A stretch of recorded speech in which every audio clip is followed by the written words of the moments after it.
Você já sabe, né? Domingo. Você já sabe. Roda a vinheta.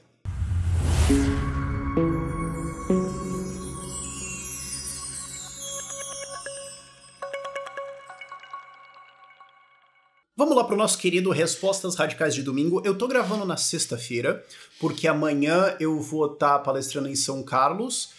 Inclusive, dia 28 eu vou estar palestrando em Ribeirão Preto, junto com o pessoal do Capós. Dia 30 eu tô em Fortaleza, com o pessoal do Novo. E eu vou estar no Fórum da Liberdade em Porto Alegre, no Atlantis também. Eu não palestro nos dois, eu só tô lá pelo rolê mesmo, porque eu quero ver vocês, porque é muito legal. E aí...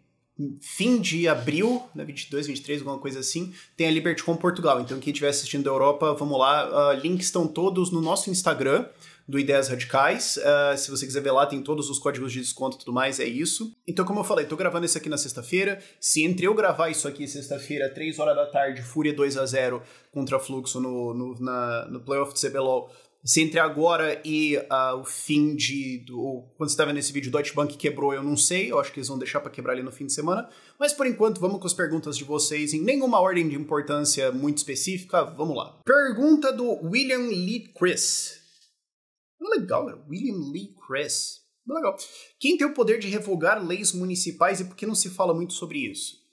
Várias pessoas têm feito o poder de revogar leis municipais. Obviamente, Câmara dos Vereadores e prefeito via revogação de legislação. E a gente já fez vários revogaços dentro de Ideias Radicais. A gente já fez, acho que 20 ou 21 a essa altura. Eu tô montando uma pauta gigante sobre isso, porque eu acho legal de falar disso. Mas a gente já passou de 100 mil leis revisadas e mais de 2 mil encaminhadas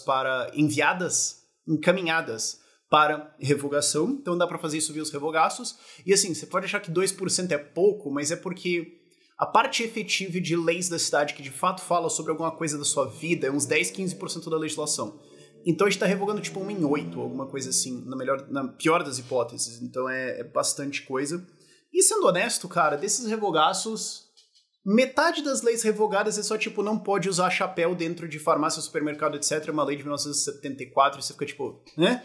Mas tem várias coisas idiotas no meio que são de fato danosas, que precisam ser revogadas. Então, assim, tem muita glamorização ao redor de revogaço, mas quando você vê os números, assim, os números absolutos de leis revogadas não são tantos quanto você acharia, mas as poucas que são danosas, cara, é um estrago muito maneiro. Mas, enfim, isso aí é uma tangente. Quem mais pode revogar leis municipais? Justiça via inconstitucionalidades ou algum erro. Então, teve algum erro no processo, teve alguma ilegalidade, alguma inconstitucionalidade e tudo mais, a lei pode ser derrubada. Então, não é só municipal. E, obviamente, STF também, mas STF faz o que ele quiser. Daniel Dourado 00 pergunta, notícias do Fraga? Sempre que me perguntam isso, eu falo, gente, se eu soubesse, eu não falaria nada pra vocês. É isso. Pergunta do Daniel Felipe, vamos ver o Lula enfrentar uma crise bancária maior que 2008 ou os bancos centrais vão segurar? A preço de hoje, e a situação é volátil e pode mudar, eu não cravo nada de o que vai acontecer, mas se você botasse uma arma na minha cabeça e falasse, você tem que falar alguma coisa, senão eu atiro.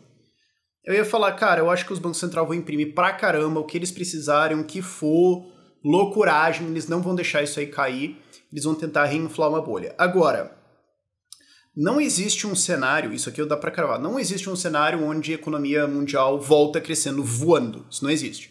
Porque os dados mostram que depois da crise de 2008, depois da crise de 2012 na Europa, etc., e os bancos centrais voltando a imprimir, a taxa de crescimento de todos os países envolvidos desacelerou. Porque, claro, você está mantendo um monte de empresas zumbis e sustentáveis, você não está deixando o mercado limpar o que é ruim. Você está preservando o que é ruim via crédito barato. Então a economia vai ficar mais improdutiva do que ela seria normalmente. Então, o crescimento desacelera, ponto final. Então, o crescimento de Europa e Estados Unidos na próxima década quase certamente vai ser afetado pelo que está acontecendo agora. Agora, dá para cravar que 22, 23 e 24 não vão ser anos de grandes crescimentos econômicos no mundo. Inclusive, a própria China, que frauda dado mesmo, na descarada, falou, esse ano aí vai ser meu pai, a família. Dá uma segurada. Então, assim, quando isso acontece no mundo, o Brasil sofre bastante. E se não fosse só isso, a condição de Brasil é nós não estamos equipados para crescer, ponto final. Então, o melhor cenário que o Lula pode ver de crescimento econômico é 1, 2% em 2024. Esse ano, talvez nada. Com essa situação econômica, talvez seja até um encolhimentozinho aí. Vamos ver. O que seria hilário, né? Nossa, Caralho, cara... Cara, imagina a vida do pessoal que votou na esquerda, mano. O cara não pode passar um santo dia. O cara acorda, sei lá, 6:30 da manhã, tá levantando a cama e espreguiçando, já tem 5 pessoas do lado dele falando: faz ele, desgraçado! Nossa, e eu não tenho a menor dó. Mas, se der encolhimento econômico, vai ser ridículo. Então eu acho que assim, ele vai ter uma situação econômica nos próximos anos ruim, em vias de piora. E eu acho que não tem muito como ele sair bem disso aí, não. Tô muito triste com uma notícia dessas. Qual que é a sua opinião do Uber estatal? Teve o Mobizap São Paulo, que é um aplicativo que acho que já tinha que só dar impeachment no prefeito só por causa desse nome, que tá sendo feito por, inclusive, um consórcio, né? Agora saiu mais informações e tudo mais. Foi um negócio com licitação e tal, e, cara, puta bagunça esse negócio. O aplicativo tem vários problemas graves ali, e eu acho que isso aqui tá abrindo um rombo de gasto na prefeitura que eu acho que nem eles calcularam direito o que é. Spa, vou processar. Vamos ver o que vai acontecer nisso aí. Mas, cara, esse é o negócio, assim, que eu acho que a melhor situação que pode acontecer pra prefeitura é dar errado o aplicativo.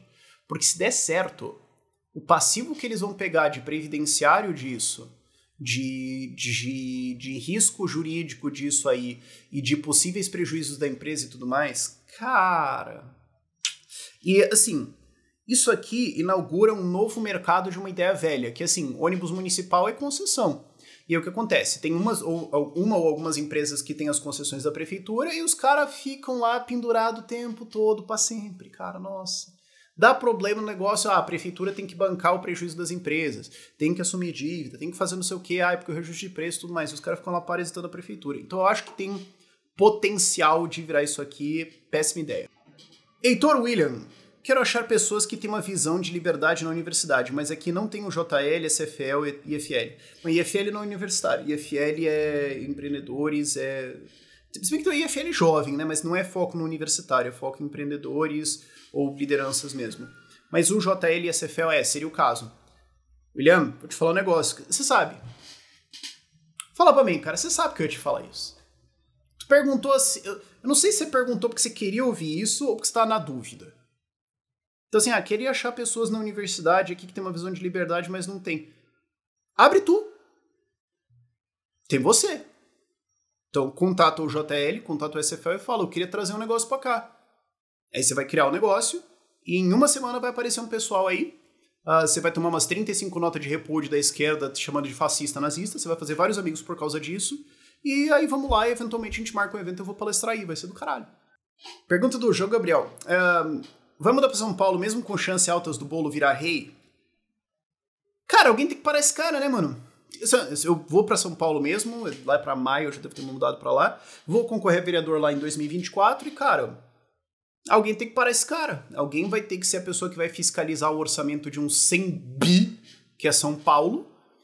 Vai ter que encontrar todas as merdas que ele tá fazendo, caçar todas as coisas, denunciar tudo e ferrar ele.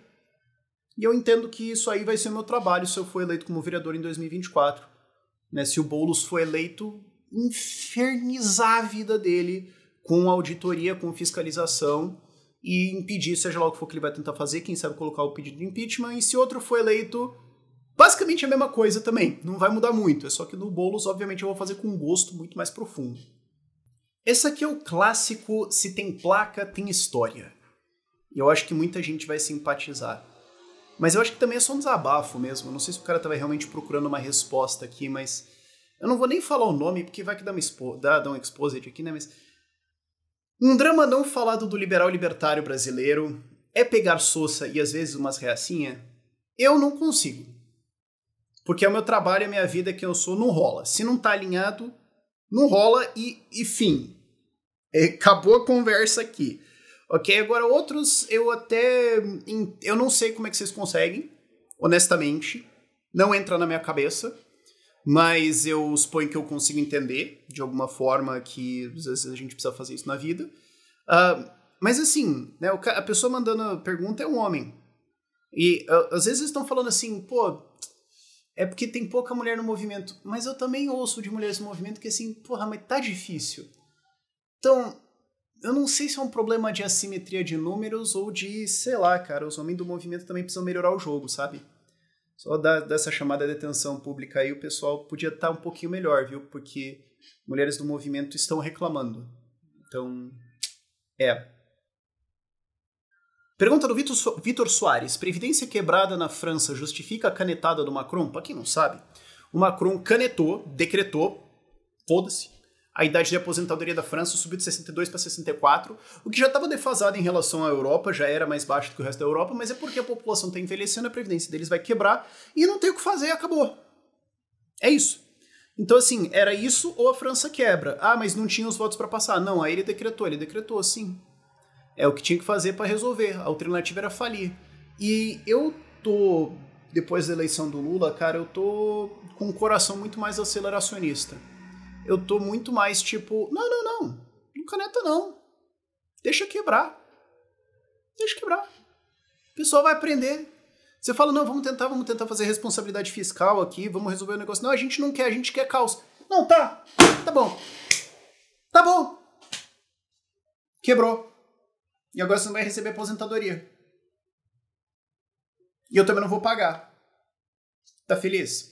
Agora o meu sentimento é esse, cara. Eu tenho momentos de mais paciência e menos. Eu estou no momento de menos paciência. Então, é isso. Por que é tão importante que os municípios aprovem a lei de liberdade econômica? Pergunta do Thiago Gomes. Cara, eu acho que, mais de 2/3 dos municípios do Brasil ainda não aprovaram isso ainda.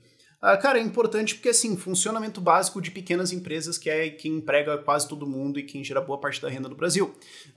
Isso aí simplifica muito a vida, reduz corrupção, e eu acho que é por isso que os caras estão demorando, porque vai tirar algumas taxas da prefeitura e reduz o espaço para corrupção. Então, acho que já responde a pergunta aí um pouquinho. Eu acho que também é importante para, assim, as pessoas começarem a entender como é que liberdade funciona. Também tem um crescimento institucional dentro disso, porque, assim, libertários têm uma cabeça, às vezes, não tô dizendo todos vocês, mas alguns, de que todo mundo dentro do Estado tá tipo, como é que eu vou ter mais poder hoje? E sim, tem muita gente que tá assim. Mas tem muita gente que tá lá genuinamente só tipo, eu só tô tentando ajudar as pessoas e eu acho que eu deveria estar aqui. Sabe? Vários de vocês que são libertários talvez são funcionários públicos que estão dentro da máquina pública, que entraram pra tipo, estou tentando fazer o bem, olharam e falaram, mas que merda, que esse negócio. E daí entenderam que imposto é roubo, está numa gangue e ficaram tipo, tá, e agora o que eu faço, sabe? Você tem muita gente lá que quer de fato genuinamente ajudar as coisas, mas como fica só numa mentalidade estatista o tempo todo, o cara não tem nenhuma ideia nova. E daí quando você coloca uma lei de liberdade econômica e o pessoal que opera a máquina, esse pessoal, que eu não acho que é mais que 1/3, mas enfim, que quer fazer a coisa funcionar, vê isso funcionando, fica tipo, tem uma nova forma de pensar que pode ser útil, né? Talvez se a gente parar de encher o saco, melhora. Olha só. Pergunta do Matheus CRVG. O que acha do crescimento de influencers de extrema esquerda e tudo mais? Cara, não é surreal que isso não existia até agora? Porque assim, vamos pensar o seguinte. O maluco mesmo sou eu. O maluco aqui é isso aqui. Porque assim, a ideia minoritária no Brasil é liberdade. Isso não é ensinado nas escolas, isso não é ensinado nas instituições, isso não é ensinado nas faculdades. Isso, não só isso, é ensinado contra. O que a gente defende é difamado, caluniado e atacado o tempo todo, e todo mundo chega com uma cabeça para rejeitar a liberdade. Praticamente não existem vetores para a entrada de ideias de liberdade no Brasil. Praticamente não existem. E ainda assim existe uma comunidade libertária, comunidade de ANCAP, existe uma comunidade maior de liberais, amplamente falando, e isso está crescendo. Isso é inexplicável quase, porque não tem lógica de onde isso deveria ter acontecido. Agora, se você for ver o que é o senso comum institucional brasileiro, é glorificação de ditador. A República foi um golpe. E depois você tem Getúlio Vargas, que era um ditador, golpista, assassino. Mas glorificam todas as coisas que ele fez e tudo mais, né? Esquecem o fato que ele foi um ditador, foi o fascismo do bem e tudo mais, né? Beleza. E aí você tem um ataque completo contra a liberdade, capitalismo e tudo mais, e uma defesa de Estado para todo lado. O Estado tem que fazer tudo. E você tem nas universidades, para todo lado, professores de extrema esquerda defendendo, ensinando nas aulas, muitas vezes quando não tem nada a ver com o tema, socialismo, marxismo para os molecada. Eu tive essa experiência na universidade de ter texto, de ter que ler texto dentro de psicologia defendendo revolução e chacina. E eu pensando, gente, eu entrei aqui pra estudar tipo terapia. E eu tô vendo e eu tô aqui, né, numa matéria, eu vou ter que fazer prova sobre um texto que tá falando que assim, matamos o pessoal e tal, mas é que foi importante, né?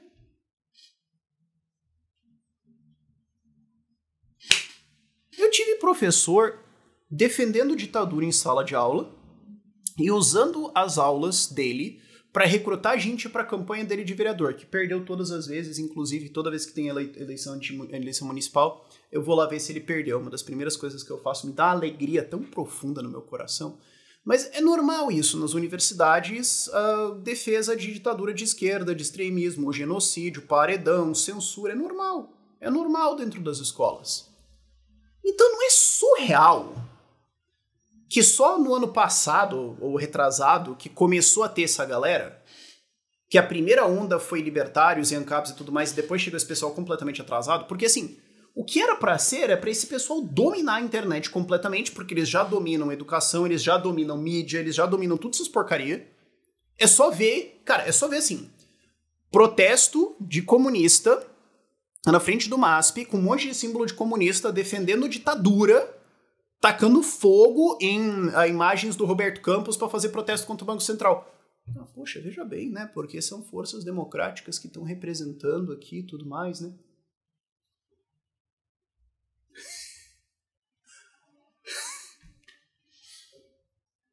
Você tem o Cauê Moura falando lá, as coisas que ele falou lá contra o Kim Kataguiri, de tipo, basicamente falando que nós vamos na porrada e fim, e tudo bem. Tudo bem. Nenhum pio da mídia. Então, esses caras já dominam isso tudo. Então, assim, eu acho, na verdade, que foi bizarro que demorou pra esses caras aparecerem. O tempo todo, cara, esse tempo todo de carreira eu tava tipo, mas cadê esses fudidos? Agora eles existem, eu tô tipo, assim, a normalidade se restaurou. E eu acho que, inclusive, tá pouco. Eu imaginei que os caras seriam maiores. Só que daí o cara cresce, aí o que acontece? Ele começa a pegar um holofote, aí ele tem que fazer alguma produção de conteúdo que não é reagir a alguma coisa, ele tem que pensar numa ideia original, que eles têm dificuldade, e daí ele vai lá e defende, tipo, genocídio, alguma coisa assim, ou ditadura, espancamento, uma coisa assim. E aí toda a população fica tipo,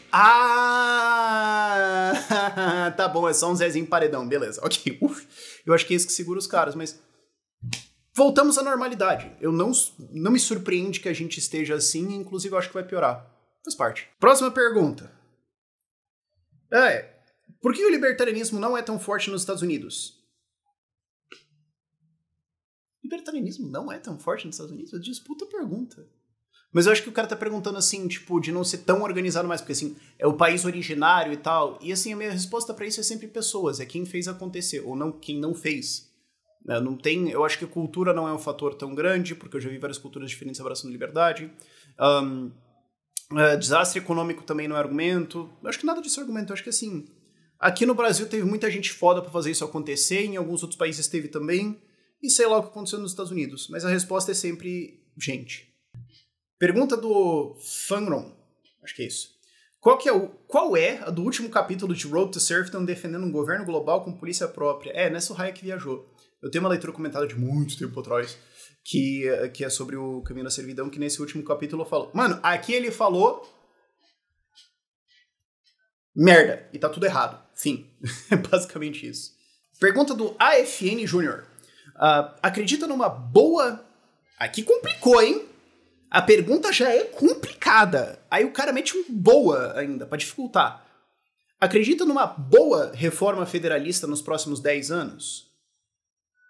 Cara, dá. Porque assim, a preço de hoje, 2026, entra um governo de oposição, né? Que vai ser alguém de direita liberal, largamente falando, alguma coisa assim. A questão é quem. Mas a preço de hoje é isso que vai acontecer. E eu acho que a reforma mais urgente do Brasil hoje não é a tributária ou previdenciária, não sei o que, é uma reforma federalista, porque é uma que permite todos os estados e municípios fazerem as suas próprias reformas na velocidade deles e começar a resolver problemas.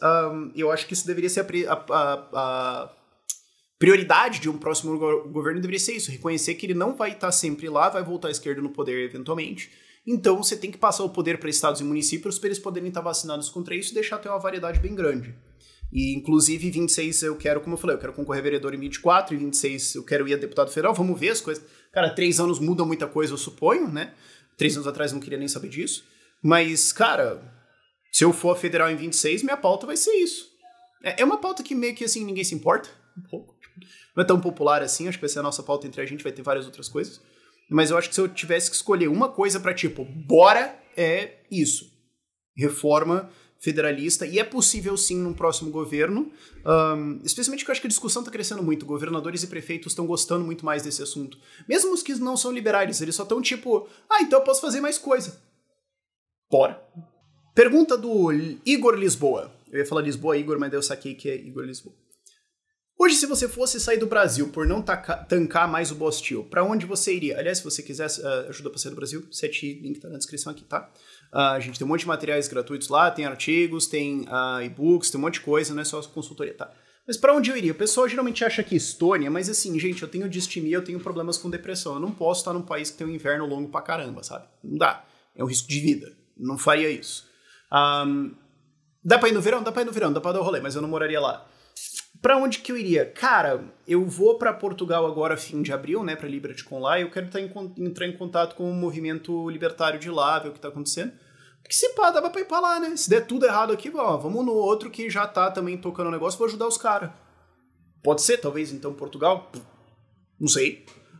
Talvez República Tcheca, porque é barato, Europa é bem desenvolvido, cerveja boa, preço barato, bem multicultural.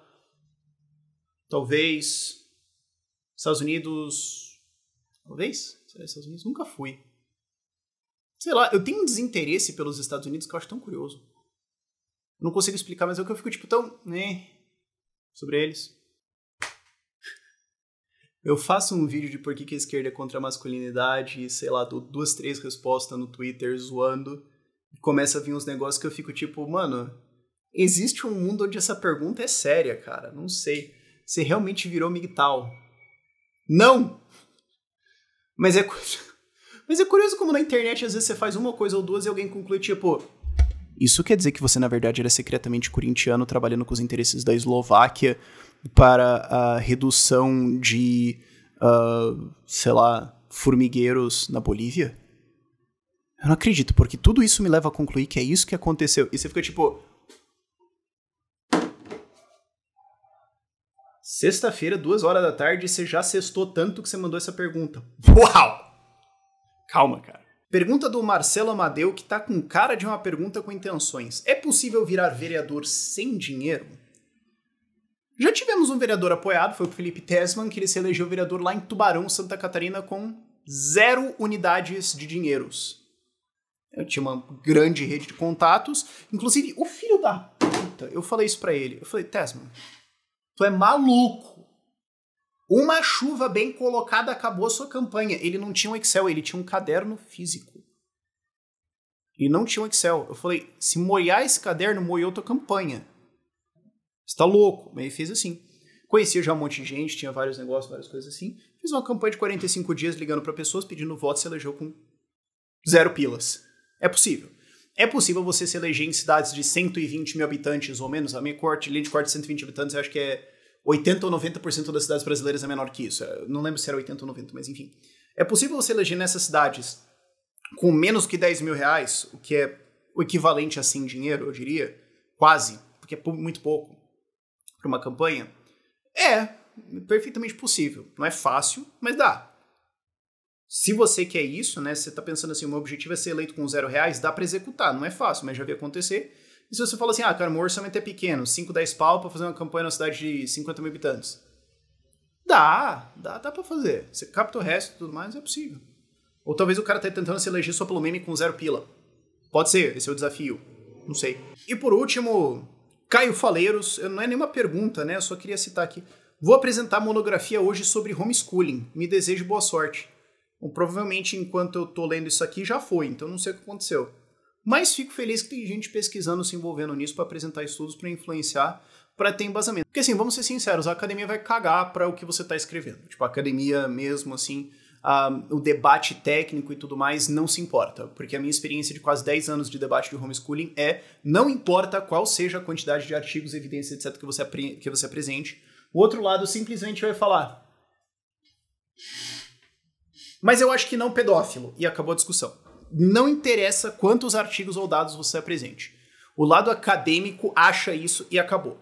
Agora, você ter todas essas pesquisas, dados, artigos, técnicas, etc., para apresentar para a população geral, para mostrar, tá aqui dados que mostram isso, que é uma prática boa, interessante, que pode ter suas dificuldades, tem as suas coisas, mas pode ser uma alternativa, isso ajuda a popularizar muito mais. Então, nesse sentido é importante, porque tem muita gente que quer ouvir dados de fato, e que está na dúvida e tudo mais, e que vai querer ir atrás disso. Então, obrigado a todo mundo que está fazendo pesquisa nessas áreas todas, não só de homeschooling, mas de coisas práticas de liberdade, porque a gente precisa disso para falar com a população geral. E eu acho que em todos os casos é isso, a academia vai cagar para você. Tipo, não importa que argumento que você faça, eles já decidiram que você está errado, enfim. Agora, para falar com os outros 99% da sociedade, é muito importante. Então, obrigado a todo mundo que está se dedicando nisso. Por esse vídeo é isso. Tchau, tchau.